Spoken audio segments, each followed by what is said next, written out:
Bien, les amis, l'heure est grave, mais je vous en prie, asseyez-vous. Salut à tous, très heureux de vous retrouver pour cette nouvelle vidéo. Je ne sais pas si vous voulez peut-être un cocktail avant de commencer. Je sais pas. Moi j'aimerais bien. Bon, à voir.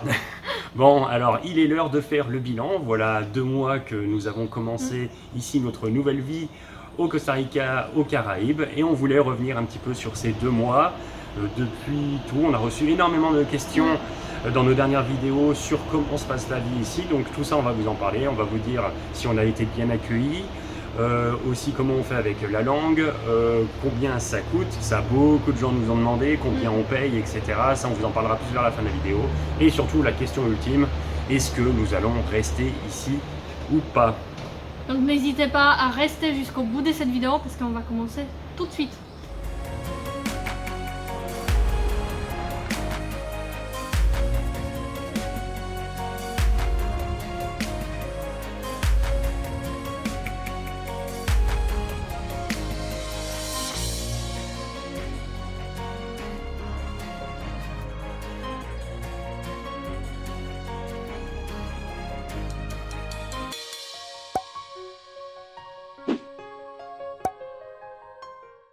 Alors avant de commencer, je vais revenir sur le début, car peut-être que certains d'entre vous ne connaissent pas encore, ou bien vous avez peut-être sauté des étapes, mais ces derniers mois, il s'est passé beaucoup de choses.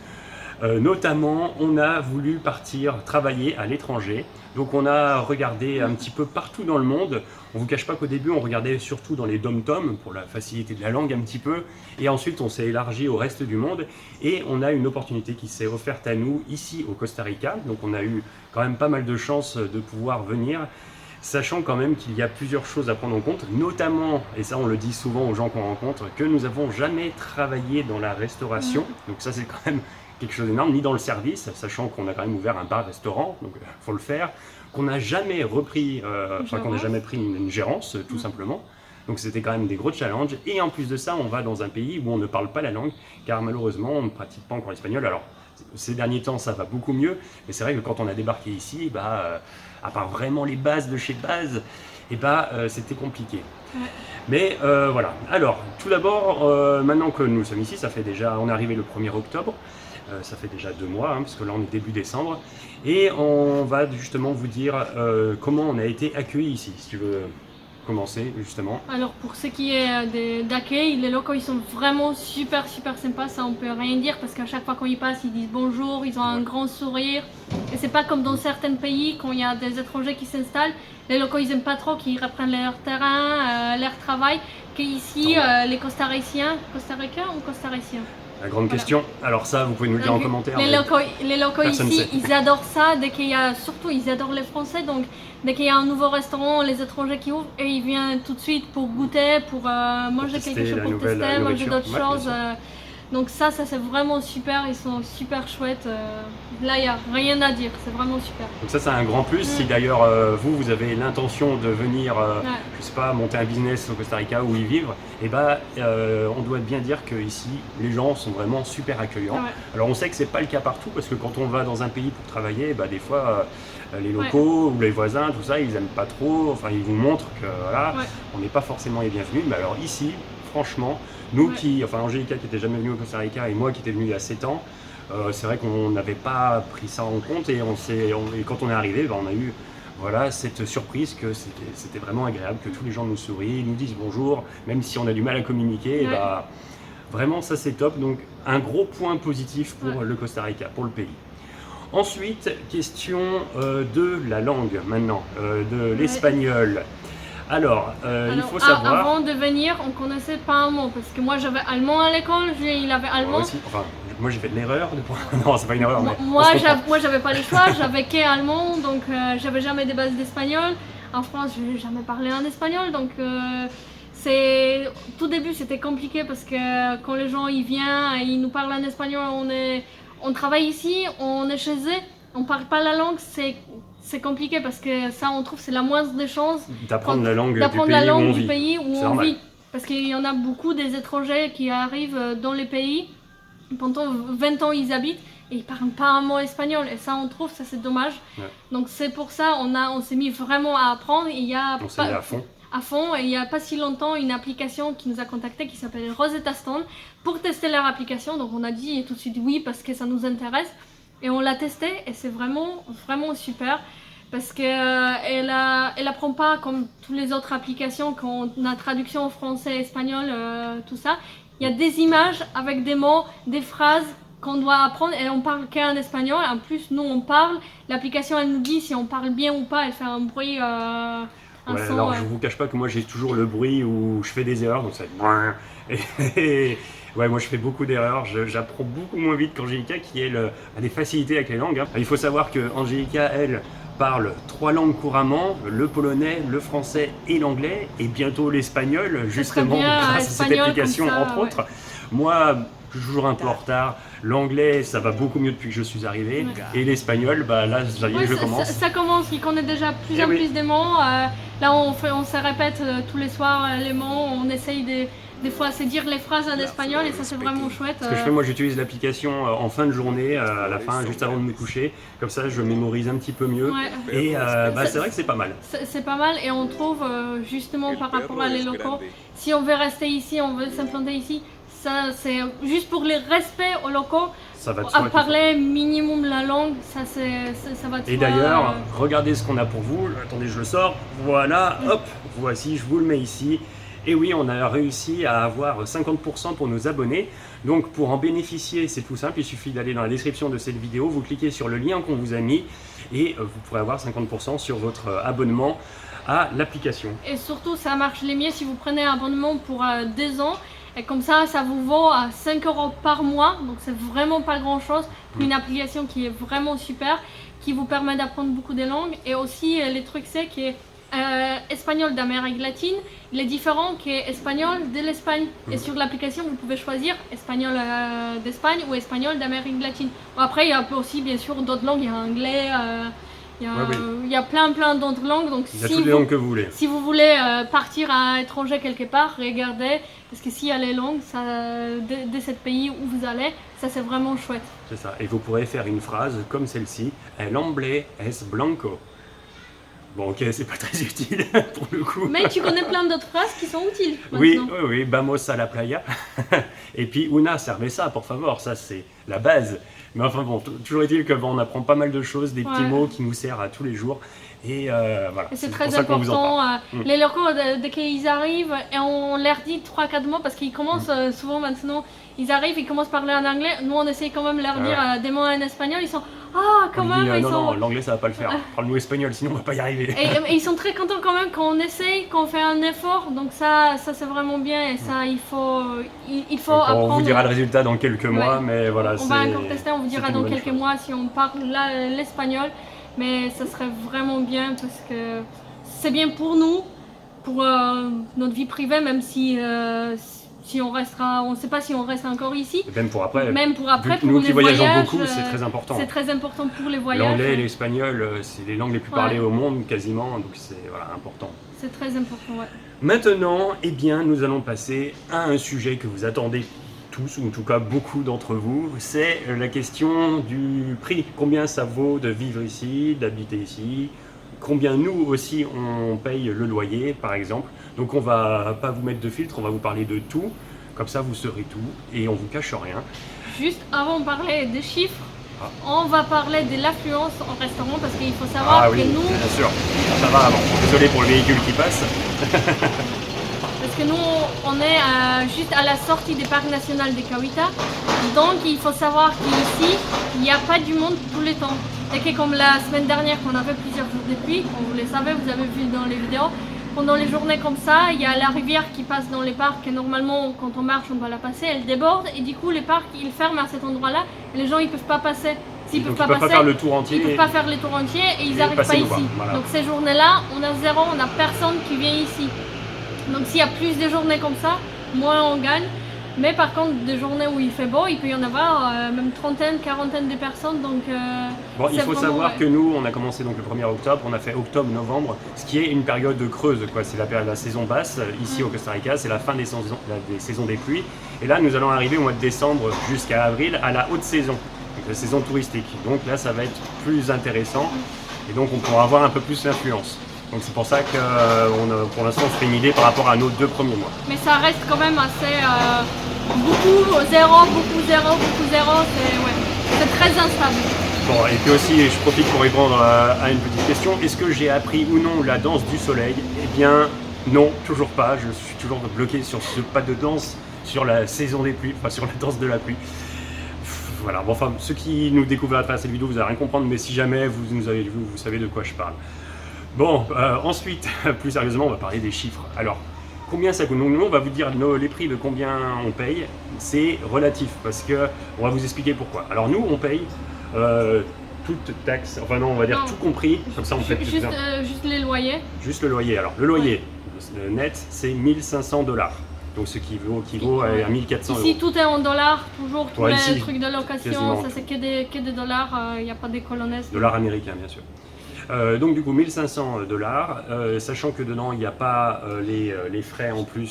Normalement, en fait, les propriétaires ils n'étaient pas très honnêtes avec nous parce que normalement les charges elles devaient être comprises, sauf électricité. Donc électricité on doit payer un plus. Mais maintenant il a changé d'avis donc on doit payer un plus. La Internet télé et Internet, qui est la télé, on l'a pas besoin, on aurait su au début, on lui aurait donné la télé. La télé c'est YouTube donc voilà, on regarde pas du tout la télé, télé, et ils nous demandent de la payer. Internet, on ne devait pas les payer non plus et du coup ça devait être inclus dans les loyers. Et ils nous demandent de les payer donc ça en plus. Donc je vous entends déjà vous dire que on s'est fait arnaquer. Oui, si vous voulez, on s'est fait arnaquer. Enfin, j'avais noté les chiffres donc électricité plus la télé et Internet, ils nous demandent c'est 121 $ en plus par mois, donc on est déjà à 1621 $. Plus sachant si on veut rester après ces 3 mois-là. Parce qu'on a 3 mois d'essai en fait. Voilà, on a 3 mois d'essai. Décembre. Si on veut rester après ces 3 mois-là, on doit payer en plus une taxe qui est comme les impôts, qui se paye une fois par année ici, donc c'est environ 1500 $. Et la taxe de l'alcool. La taxe permis d'alcool. Oui, enfin permis de vente de l'alcool. Voilà, donc ça c'est pas beaucoup, c'est 50-60 $. C'est moins de 100 $. Oui. Mais au final, avec tous les charges, tout cumulé, on arrive presque à 2000. Ouais. On a calculé donc, 2000 $ si on reste une année par mois. Donc c'est énorme. C'est énorme. C'est énorme et d'ailleurs, nous, quand on est venu ici, on n'en avait pas beaucoup d'informations. Et ici, depuis, on a connu des gens qui nous ont dit un petit peu les prix et en fait, on s'est aperçu que on payait beaucoup trop cher pour ce que c'est et que la même chose qu'on peut trouver en ville, on a dans les 800-900 $ environ pour le même genre de business similaire.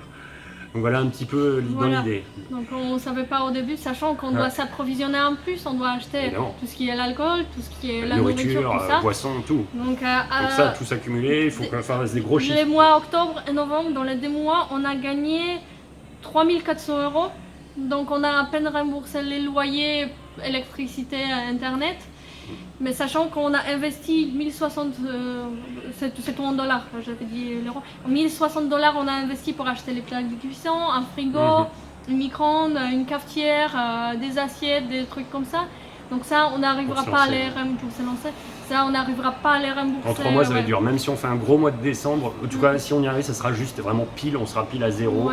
On s'en sortira, donc on gagne rien. Sachant qu'on travaille quand même tous les jours. On est ouvert du lundi au dimanche, tout le temps, de 11 h du matin jusqu'à 9 h le soir. Parce que maintenant, on est ouvert le soir parce qu'on travaille aussi avec les hôtels d'à côté. Mais voilà, vu qu'on travaille et puis si on ne gagne pas d'argent, c'est pas la peine qu'on continue. Si on ne peut pas gagner assez pour sortir de temps en temps, faire des visites, ça ne sert à rien. Surtout travailler 7 jours sur 7, de 11 h à 21 h, ça fait Alors c'est vrai que pendant les jours, voilà, quand on est ouvert de 11 h à 21 h, parfois on a personne pendant plusieurs heures. Donc c'est pas non plus un travail stressant où on est constamment à fond tout le temps. Mais vous comprenez l'idée. Il faut rester, être présent, donc ça c'est quand même du travail. Voilà. Donc non, pour nous, c'est là du coup, c'est pas vraiment rentable et puis c'est pas ce qu'on veut. Et puis c'est normal, on travaille pas pour la gloire, juste comme ça. En plus de ça, il y a des problèmes d'inondation. Comme il disait que ça arrive jamais, alors que dès qu'il pleut un peu plus, ça arrive. Donc beaucoup de choses. Surtout que les voisins ils nous ont dit que des fois les pluies comme ça, en juillet ou août, il peut y en avoir une semaine qu'il pleut comme ça. Donc alors après, quand même, on relativise parce que pour nous, ça aura été une expérience, quoi qu'il arrive. Quoi qu'il arrive, c'est une expérience. On n'a pas perdu ces 3 mois. Même si on perd un peu d'argent, ça c'est pas grave parce que ça nous fait vraiment une expérience. On sait maintenant comment gérer quelque chose, faire un peu plus de services. Parce que quand même, on a appris un nouveau métier, serveur pour moi, en JICA c'est cuisinière, donc c'est pas rien. Et puis Parce que même aussi, si j'aime bien cuisiner, j'ai toujours ouais. cuisiné, j'ai jamais fait ça autant dans une restauration pour faire un plat comme ça, un plat comme ça et servir tout le temps, c'est différent, ouais. Et puis nous, c'est notre philosophie de vie. On adore les nouvelles expériences, on adore Ouais. l'aventure, tester des nouvelles choses. On est jeune, on peut le faire, on est en bonne santé, on peut profiter, on a la chance de pouvoir le faire. Et quoi qu'il arrive, ça aura été une expérience, une bonne expérience, moi-même je trouve, car on a vu les bons côtés, on sait comment est la vie ici. Alors après, ça ne veut pas dire qu'on va arrêter comme machin. Donc ici, c'est sûr qu'on ne va pas rester, qu'au 31 décembre, ça sera notre dernier jour. Mais par contre, on aimerait bien retrouver quelque chose au Costa Rica. Donc là, on est en train justement de rechercher un autre business. Évidemment, moins cher, mais là, on ne sera pas à voir parce que du coup, on aura Là, une maintenant, expérience on d'avant. connaît les prix un peu plus, donc... Mais on nous a dit, hein, beaucoup les expatriés ici nous ont dit que la plupart des gens qui se lancent, qui viennent d'arriver, se font 80% des cas se font avoir. C'est rare de trouver la perle dès le début, quoi, et d'être bien et tout ça. Alors, sauf quand on devient propriétaire et qu'on est allé plusieurs fois au Costa Rica avant, qu'on s'est renseigné et tout ça. Nous, c'est pas notre cas, on a fait ça. Étant propriétaire, un petit peu rapidement, on sait donc c'est un peu différent. plus comment faire, on sait la possibilité, on n'a pas les loyers à payer, donc... Là, ouais, nous avec les loyers, c'est juste. C'est juste, Mais... c'est trop pour l'endroit où c'est. Ouais, voilà, c'est ça. Parce qu'ils disent que déjà au centre, si c'est 800-900 $, ici ça devrait être encore moins parce qu'il y a moins de monde. Parce que dans les centres de village, quand il pleut, il y a toujours du monde, alors qu'ici, quand il pleut, il n'y a personne. Donc, Ensuite, maintenant, ça c'était pour ce qui est des locations. Donc, je dis, vous pouvez trouver des petits business à 800, 700 $, même au minimum, ça dépend de l'emplacement. Et maintenant, si vous voulez être propriétaire, parce que ça, je sais que ça intéresse beaucoup de gens, parce qu'il y en a beaucoup qui veulent venir dans le pays et carrément investir et même vivre, etc. Donc là, c'est Angélica qui vous en parlait. Elle connaît un peu plus les termes techniques, les choses. Voilà.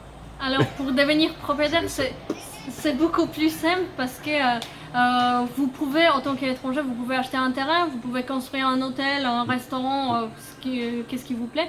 Les seuls trucs, vous n'avez pas vraiment le droit de travailler dans cet endroit, mais c'est comme nous, en location-gérance, on supervise les commerces, donc on ne travaille pas vraiment. Ça, c'est un peu contourner la loi pour pouvoir y rester et travailler. Donc si vous faites un hôtel, construire un hôtel ou un restaurant, vous allez superviser cet hôtel, comme ça vous n'allez pas vraiment travailler, mais voilà, vous supervisez, donc vous pouvez gagner d'argent. Donc ça c'est un peu différent. Et c'est surtout par rapport à les visas pour rester résident dans le pays, parce qu'il y a quelqu'un qui nous a dit dans les précédentes vidéos, on parlait qu'il y a seulement 2 possibilités, qu'on doit sortir tous les 3 mois du pays. On parlait seulement par rapport à les gens comme nous, si vous n'avez pas beaucoup d'argent, vous n'avez pas des rentes ou des retraites qui rentrent tous les mois. Parce que si vous avez 200 000 €, vous arrivez, vous dites que vous allez investir dans les pays. Et là, vous allez les permis résidents pratiquement tout de suite parce qu'ils savent que vous allez investir, vous allez employer les locaux, donc vous pouvez rester. La même chose si vous avez une retraite, vous pouvez rester ici très facilement aussi parce que vous allez prouver que vous avez une retraite, un salaire qui se verse chaque mois, du coup vous n'allez pas voler un travail des locaux, donc vous pouvez rester aussi. Mais autant que nous, qu'on n'a pas beaucoup d'argent, on n'a pas de retraite ni de rente, les seules possibilités c'est de travailler comme ça et sortir tous les 3 mois du Costa Rica parce qu'on ne peut pas avoir les visas résidents. Petite précision qu'on a oublié de dire aussi, que vous soyez locataire ou propriétaire, quand vous arrivez dans le pays, que vous voulez investir, etc., eh bien vous êtes obligé de passer par un avocat. Oui. Et cet avocat, bien sûr, il faut le payer. Donc il faut prendre en compte qu'il y a ça aussi à rajouter dans les frais de vivre. Ça, c'est obligatoire de passer par un avocat. Tous les contrats de location, bien sûr pas location de vacances, mais si vous louez un commerce ou vous voulez vous installer, il faut toujours passer par un avocat. Donc ça, c'est un plus qu'il faut payer. Donc, et en plus, souvent, ils sont basés à Saint-José, donc il faut aller jusqu'à là-bas, faire des allers-retours. Bon, après, c'est normal. Il y a, en France, par exemple, au niveau des papiers, tout ça, il y aurait des millions de choses à faire. Ici, il y a quand même beaucoup moins. Il faut relativiser. Donc, c'est quand même accessible. Surtout si, comme on dit, vous arrivez avec beaucoup d'argent sur la table, ça sera bien sûr plus simple. Mais ça, je veux dire, dans les pays du monde entier, si vous arrivez avec l'argent sur la table, en général, ça passe. Mais c'est une autre histoire. Et maintenant que nous avons fini avec, je pense, l'argent, hein, je pense qu'on a répondu à peu près à toutes les questions. Si vous en avez d'autres, n'hésitez pas à le mettre en commentaire. Mais nous allons passer à la question ultime. Bon, on y a plus ou moins répondu en fait. Est-ce qu'on va rester ici ou pas? Bah, effectivement, nous allons partir le 31 décembre. On aimerait bien rester au Costa Rica. On va tenter de rester au Costa Rica, mais dans cet restaurant ici, on va partir le 31 décembre, quoi qu'il arrive. Et si jamais on ne trouve pas, c'est pas grave. Alors, par contre, on va pas rentrer en France tout de suite, en tout cas. on continuera à voyager, on reprendra nos sacs à dos et puis on On reprendra notre continuera vie de nomade. à apprendre Voilà. l'espagnol, voilà. Et ça va Parce de soi. que ouais, ça va de soi. Et d'ailleurs, on vous rappelle qu'on vous met les liens dans la description de cette vidéo pour profiter des 50% de réduction Ouais, n'oubliez sur pas. l'application des Rosetta Stone. Donc n'oubliez pas, allez-y, jetez un coup d'œil. Ça vaut le coup, Parce ouais. que 5 € par mois, ça vaut le coup parce que l'application elle est vraiment super et chouette. Ouais. Alors, si vous avez aimé cette vidéo, n'oubliez pas aussi de nous mettre un petit pouce bleu en l'air, à partager, à la commenter et bien sûr à vous abonner à la chaîne si ce n'est pas déjà fait et à activer la petite cloche. Ça nous fera très plaisir. Et vamos à la playa, non? Qu'est-ce que t'en penses? Ah oui. Allez, nous on vous laisse, on vous dit à très bientôt. Adios. Bisous à tous. Ciao.